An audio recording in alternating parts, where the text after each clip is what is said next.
Welcome to The Explainer. Today we're cracking open a true foundational text in medical education. Harsh Mohan's Textbook of Pathology, 7th edition. Specifically, we're zeroing in on Chapter 6 because we want to build a really comprehensive overview of the actual architecture of human illness. We're talking infectious and parasitic diseases. So right off the bat, you gotta ask, how does modern pathology actually map out the invisible threats all around us? Grouping these microscopic rogues into specific biological and clinical families isn't just an academic exercise. It's the absolute first step to diagnosing and fighting them.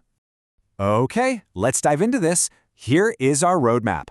We'll be mapping infectious diseases, covering bacterial and mycobacterial threats, looking at diseases caused by fungi, examining the viral culprits, moving on to parasitic invaders, and wrapping it all up with the torch complex.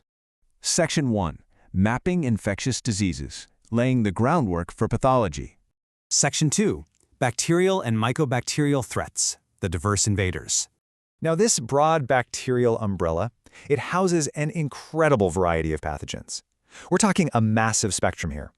You go from the localized inflammation of something like cat scratch disease to profound historical terrors like the plague.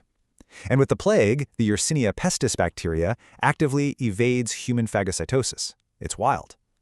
But whether it's the toxemia of whooping cough, Pertussis, or super aggressive staphylococcal infections, pathology groups them all together based on their shared, single-celled mechanisms. Section 3. Diseases caused by fungi, the fungal invaders.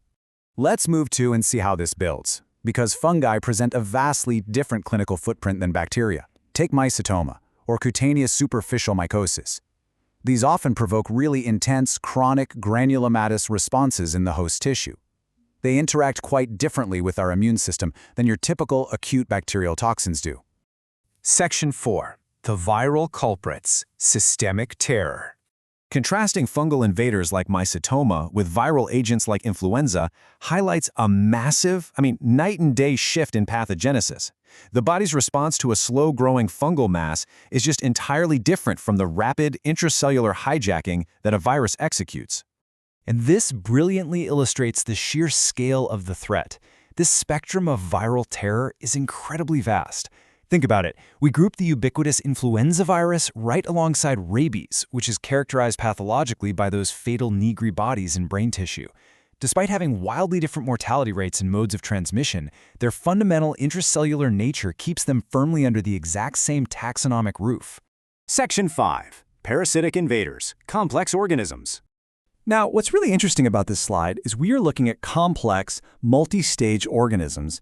Malaria, which notoriously alters human red blood cells, sits right alongside cysticercosis, which is a tissue infection caused by the larval cysts of the pork tapeworm. Studying these parasites means you really have to understand their incredibly complex life cycles and highly evolved immune evasion tactics. Section 6. The torch complex, a unique medical grouping. So, the crucial point here is that the torch complex breaks the strict biological mold we've been using up to now. It's a highly specialized medical acronym that groups together distinct infections. We're looking at things like toxoplasmosis, rubella, cytomegalovirus, and herpes. Why? Because they share a profound clinical significance. Specifically, it's their ability to cross the placenta and cause severe congenital or teratogenic effects. Pathology usually organizes by biology first, sure, but it pivots to clinical necessity when lives are actually on the line.